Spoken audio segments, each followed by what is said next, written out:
В этой лаборатории уже несколько лет выводят безвирусные сорта картофеля. Каждый такой зародыш сначала содержат в теплицах, затем готовые клубни высаживают в горах в течение 5 лет. Именно столько нужно времени для того, чтобы получить экологически чистый продукт. Разведением картофеля нового поколения в Северной Осетии занялись не случайно. В республике самые благоприятные климатические условия. На базе ООО «ФАТ-Агро» несколько лет назад открылась лаборатория по выведению безвирусных сортов картофеля. Специалистам из Северной Осетии помогли коллеги из Швейцарии. Мы, конечно, взяли уже и активно сотрудничать с исследовательским центром «Агроскоп» Швейцария, где есть тоже очень много кадров, которые нам пошли навстречу и любезно предоставили своих сотрудников, ведущих федеральных инспекторов, которые на нашей базе уже взялись за наше обучение.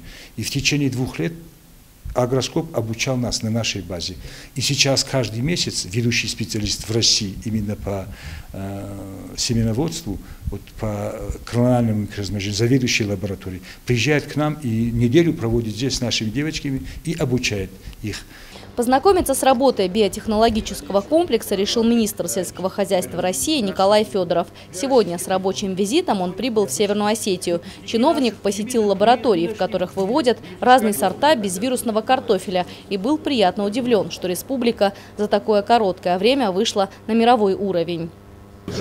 Теперь становится понятней, почему самый большой удельный вес здоровых людей, долгожителей и героев Советского Союза. Вот это доказывает еще раз с этой стороны. И почему большим театром и Мариинским руководят тоже.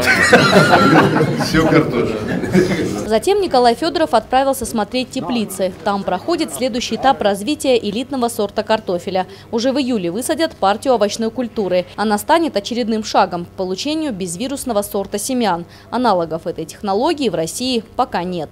Вдвойне и втройне приятно, что я увидел сегодня очень современный комплекс, который вижу на самом деле впервые, хотя бывал в разных странах, в разных мирах, смотрел разные лаборатории, разные комплексы, в разных должностях, но особенно сейчас в должности министра сельского хозяйства.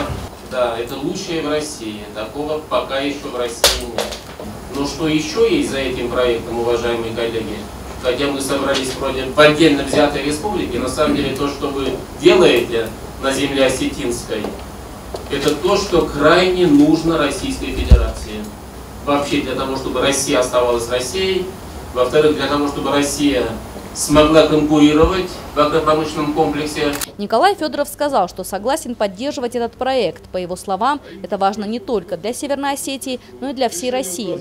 В свою очередь, глава республики Теймураз Мамсуров отметил, что это только начало большого пути. Впереди много задач, которые необходимо реализовывать в ближайшее время. То, что вы сегодня слышали, я еще раз говорю, это высокая оценка. Во-первых, своевременный визит министра на этой стадии, когда очень многое достигнуто, фактически уже никаких оснований нет сомневаться в том, что проект уже живет и он уже дает свои результаты. Вы были участниками совещания, слышали выступления, уже есть контракты реализованы, естественно, они не какие-то там гуманитарная помощь.